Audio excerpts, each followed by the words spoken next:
Our next speaker is Van Romero. And Van and I have known each other for a number of years.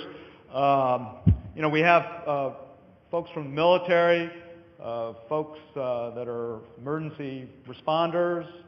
We've got some architects, engineers, planners. And we also have a physicist here. So Van is Vice President of Research at New Mexico Tech.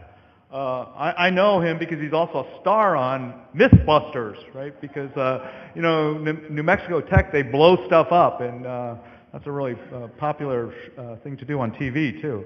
Van is also director or the PI for the EMERTC, Energetic Materials Research Testing Center, which is part of the Consortium for Domestic Preparedness, of which the University of Hawaii is also a member.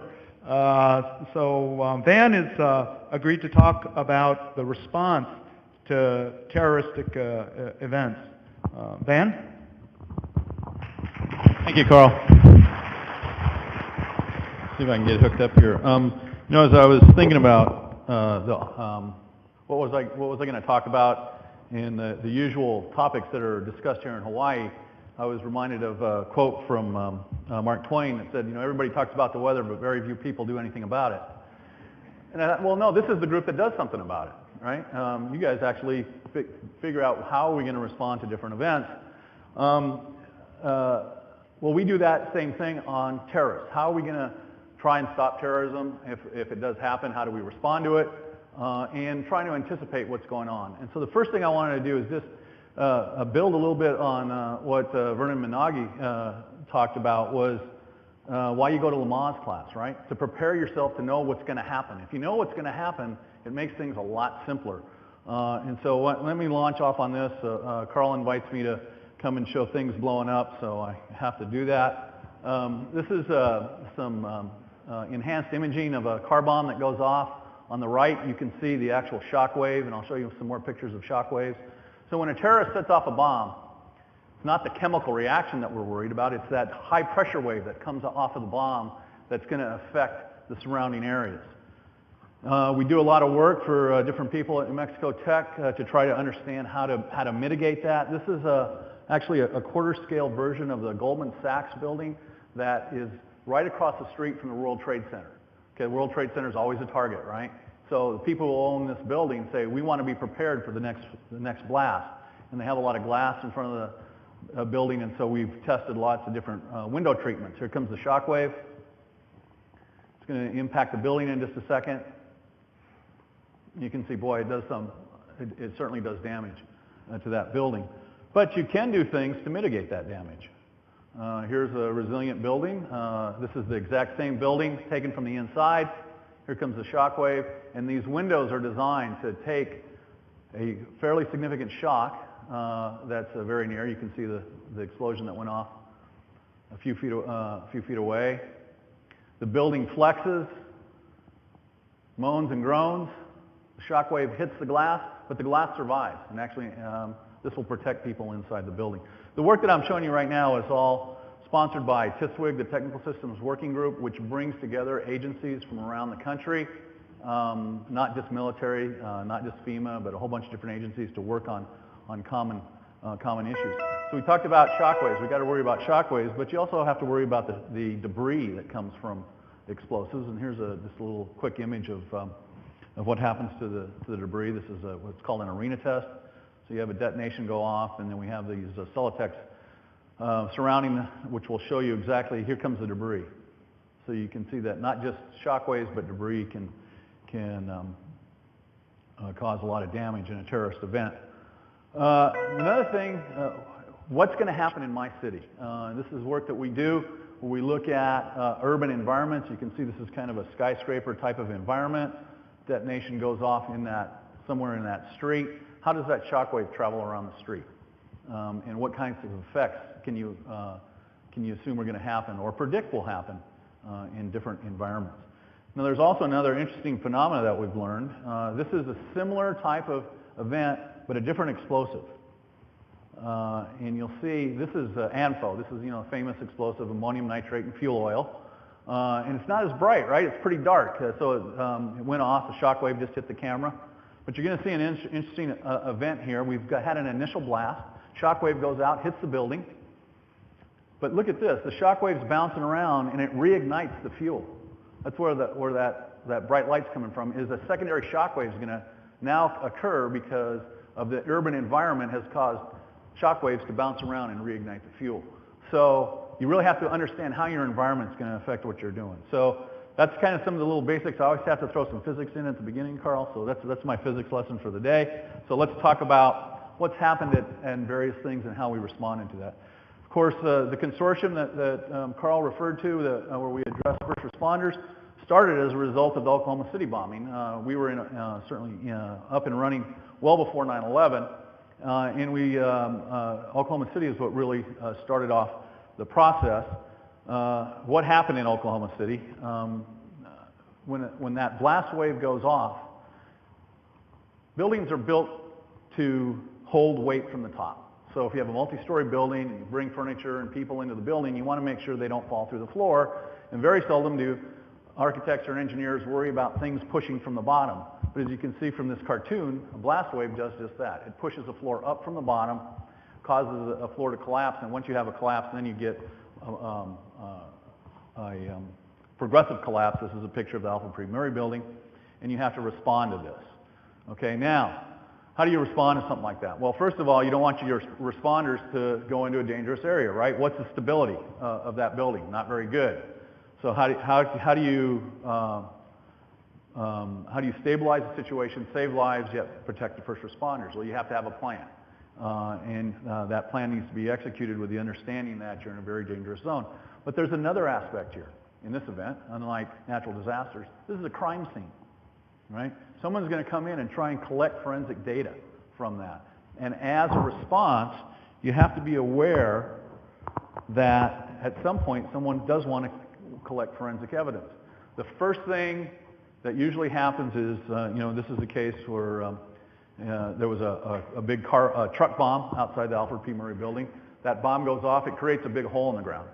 Well, what do you want to do? You want to fill up that hole because it prevents people from getting in and out of the disaster site, right? Well, that hole is probably the most important piece of forensic evidence we have.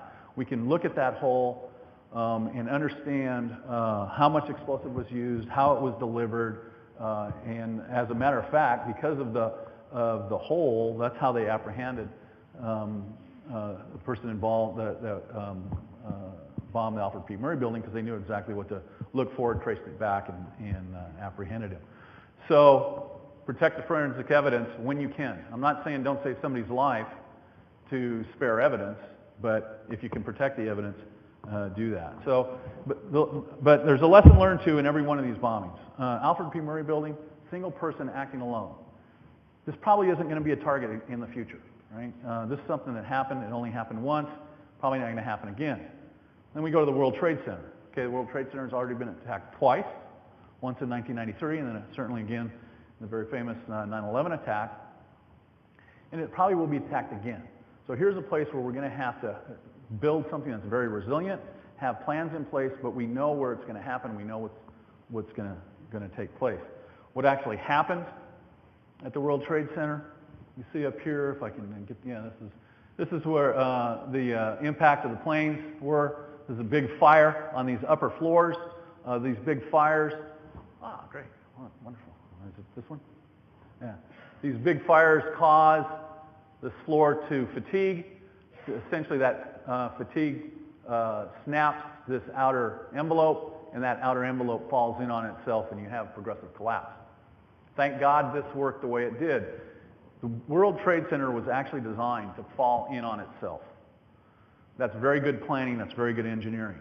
If you have huge skyscrapers, downtown Manhattan, if one of these things falls over rather than falls straight down, you have a tremendously much more significant loss of life and cleanup problem. So World Trade Center actually worked very good. Thank God they fell the way they did. There's this picture of them burning. Here's some of the aftermath, just to remind you of that. But this is what's being erected in its place. Right? This is the Freedom Towers. It's a set of buildings. that are extremely resilient.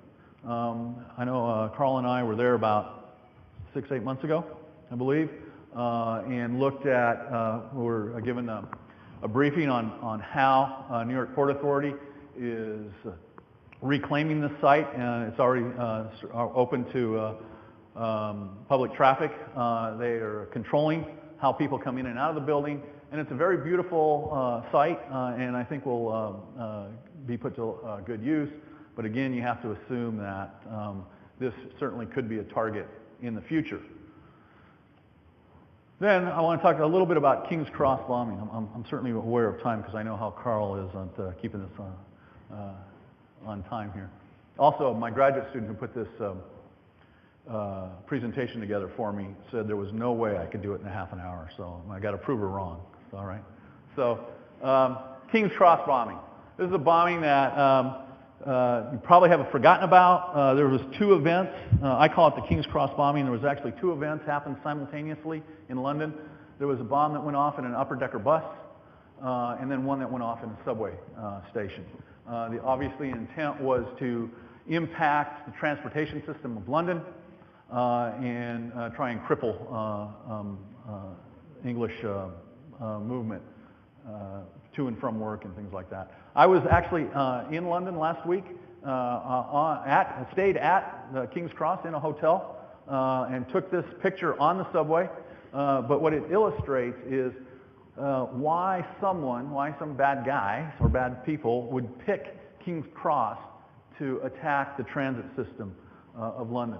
Look at what happens at King's Cross. There's King's Cross, this is a railway. So most of the trains that go in and out of London to the surrounding UK region go through King's Cross. St. Pancras is where you catch the train to go to Europe, right? This goes through the Channel. Okay, so all the European traffic that comes into London on the train goes through St. Pancras. Okay, these are all the subway lines that come into King's Cross because it's a central collection area where everybody comes in from outside of London in or from in London out.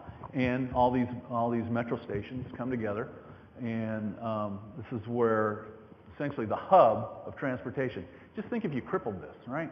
This would really put London traffic into a huge snarl for many, many years. Well, what happened? And fortunately, this was not a very successful attempt by the terrorists, and that's why most of us have probably forgotten about this. Well, the train left King's Cross. Here's King's Cross right here. Traveled just a short distance, bomb went off in the very front car, okay? And here's a picture of the tube. The reason they call the London subway the tube is because you are traveling in a tube. Most of these were built around 1900s to 1910. They're cut and cover construction. They cut a hole in the ground, they put a tube, cast iron tube, into the ground, fill it up with dirt. That cast iron tube at that time was a very convenient way of construction, but it turns out it's extremely resilient to blast pressures because it's a hoop. Hoop strength, those of you architects or engineers out in the audience, you know how strong a hoop is. They put a hoop in the ground and covered it with earth. It's very, very strong. And so when this bomb goes off in the train, it really doesn't affect the tunnel at all. And this is just some pictures inside the train. These are the people who were evacuated from the train out through the tube. Now it turns out, guys who made this attack probably didn't do their history lesson, right? Because during World War II, the tube was actually used as a bomb shelter. Okay? So these are pictures of people during World War II. The sirens would go off, the blitz was coming into London. What did? They run down into the subway and they hide in the tube. It was a very safe place. Okay? So this is a great evacuation place. So as a terrorist, that's kind of not too smart, right, to attack this. Unfortunately, we don't build tunnels with cast iron tubes anymore. It's too expensive. My brother is a geologic engineer who digs subway tunnels and other things. And so I asked him, what are you guys doing now? They use these concrete slabs. This is a brand new construction of a tunnel. So we preserve that type of construction. So okay, good. Terrorists picked a bad target. But this is a prime target, right? This is like World Trade Center. All the transportation for the UK comes through this center. So you got to figure they're going to try again. So now this is what I really want to talk about is resilience in preparation and how we're going to respond to this. What's the next attack going to be? What should we start worrying about? What's next, right? From my perspective, I think something that we really have to worry about is a dirty bomb. Radioactive material with conventional explosives. Same event, except inside that bomb you mix cesium, cobalt, some available radioactive material, and you spread it out all over the subway station, this area of London. What's going to happen? Well, you can imagine what's going to happen, right? This place is going to be cordoned off for a long time, would really cripple what's going on. So how do we respond to that? How do we deal with this type of event? Well, we need to learn lessons learned, certainly. Fukushima is a good example of what's going on in Fukushima. How can we apply that to this type of event? The first thing that we always have to worry about in a dirty bomb event is immediate response is we've got to take care of the people. How do we decontaminate the people? There's these mobile decontamination stations. They work quite well. The great thing about, we're all very worried about radiation, right? Radioactive contamination scares the life out of all of us, okay? The advantage of dealing with radiation is we know how to measure radiation. We're really, really good at measuring radioactive material. We can measure extremely small amounts of radiation, and we can determine where it is and where it isn't. So these types of personnel decontamination units go in, wash down the people, hose them down, scrub them, and then you can monitor them to see that indeed they've been decontaminated or are decontaminated as much as they can. Those of you who go to Washington, D.C., near the House office buildings, just south side of the House office building, you see some of these tents set up permanently. They're prepared right now for that to happen. They just keep them up all the time. If you have somebody injured, you can decontaminate as much as they can, but then what do? You transport them to the hospital. Hospitals are prepared to deal with radiation victims. Why is that? Because probably the biggest source of radiation in your community is your local hospital, right? That's where all the radiation is, right? There's a lot of radioactive procedures that take place, and they know how to deal with radiation. Now, once you've got the people dealt with, now we got to deal with the land, okay? The real property in the land. That's where kind of the problem comes in, and I think that's where, how do we respond to that? And certainly, this is a picture of Fukushima, the long-term recovery, and now we start talking about the models. Where is the radiation dispersed? Where is it going to go? How can we prevent it from moving? Again, this map here was taken shortly after the Fukushima event. These were flyover detections, airplanes that are equipped with radiation monitors. We can do a really detailed mapping of where the contamination is. And then we have to go about how do we clean it up, okay? That's where there's a lot of pre-planning that needs to go on. One is, what are the background levels? What was the radiation environment before the event happened? We all live with radiation every day. It surrounds us. It's in the bananas we eat. It's in the ground we walk on. It's in the air we breathe. What's the natural background? And is the community prepared to, if there is a radiation event, what level of remediation do we have to go to? Do we have to go back to the natural background? Do we have to go below natural background?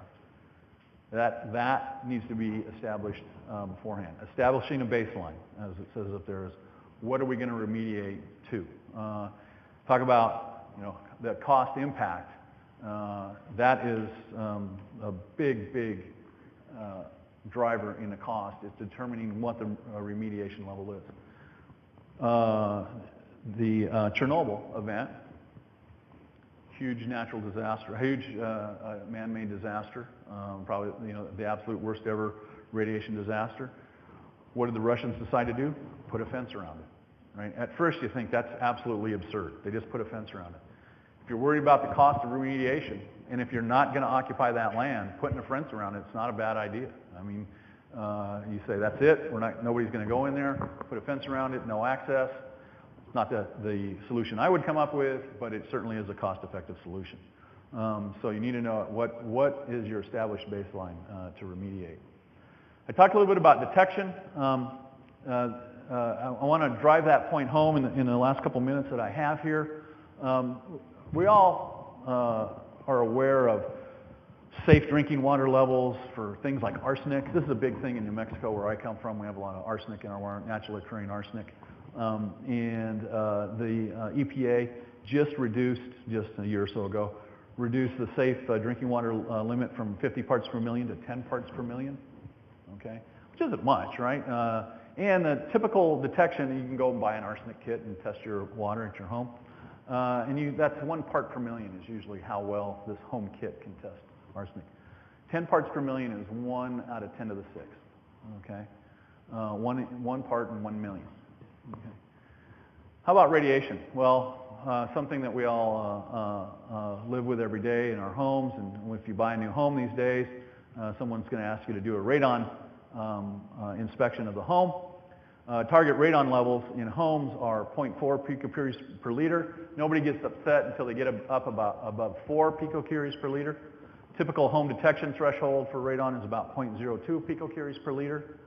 That's 400 atoms in a liter of air. That's 10 to the 20th resolution, okay? So your radiation detection capability is 14 orders of magnitude better than chemical detection, okay?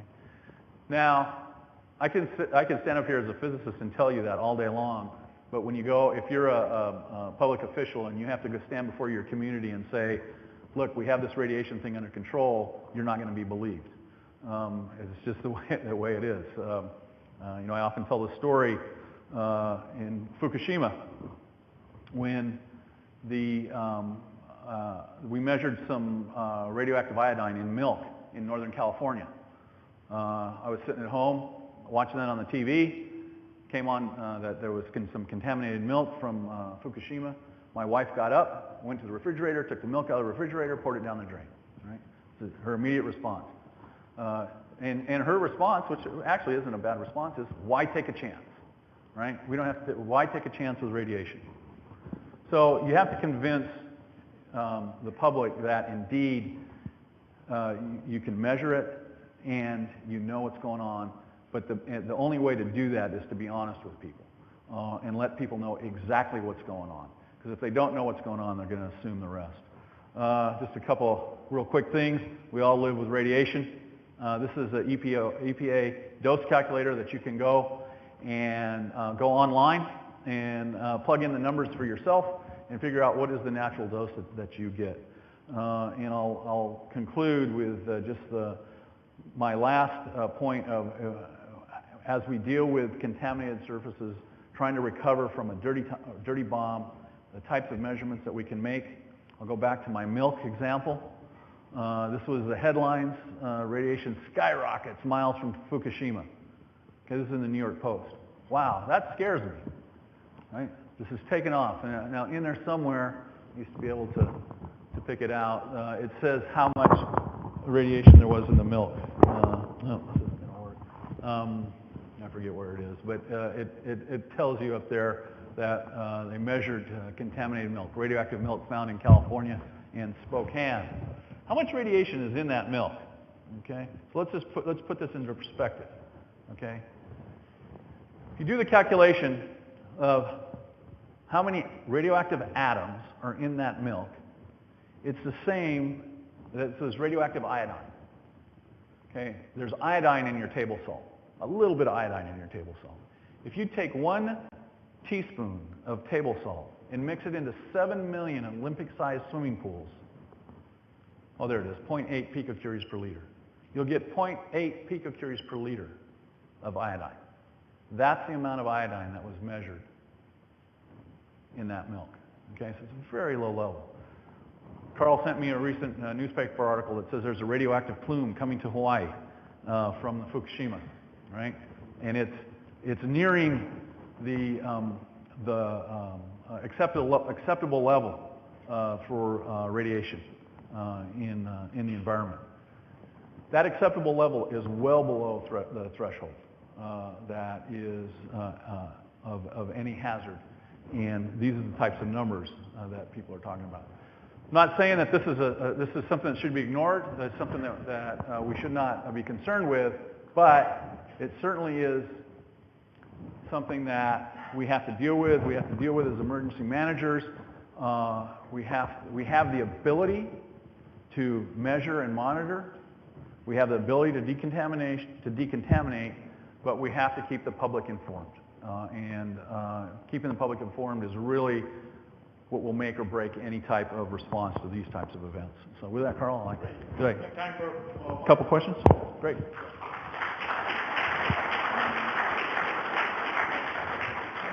Any questions or comments?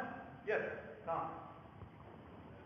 Just Sure. out of curiosity, how many of those tents, I mean, you have all of Washington, D.C. to decontaminate, you've got a couple of tents out there, it's a drop in the bucket. It is a drop in the bucket, and really what they're concerned with is throughput, right? How fastly can you put people through those tents?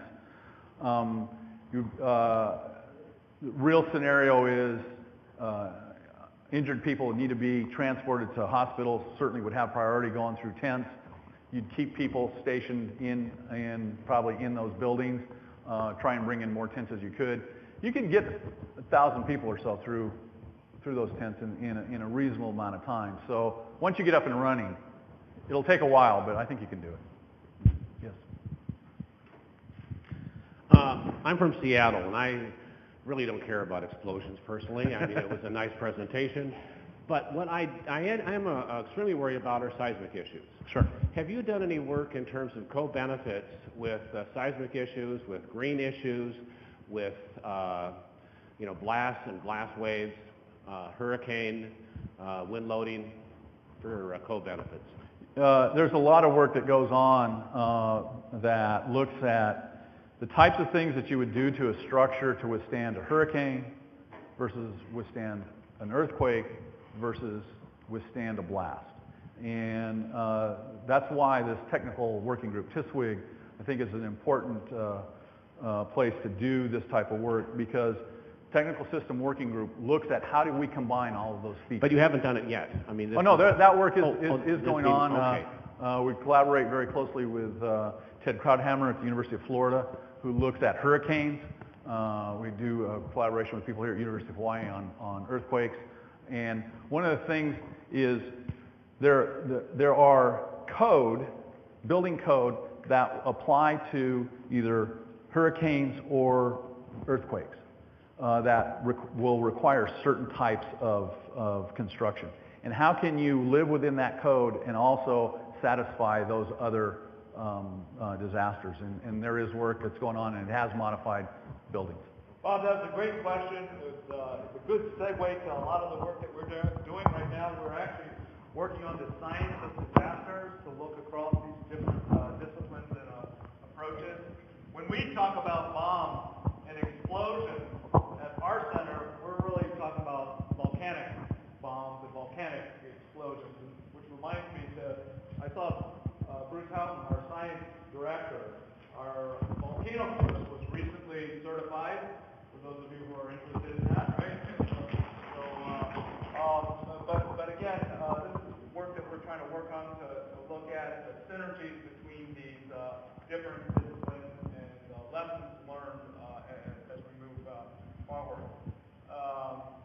Thanks again, Van, for your excellent presentation.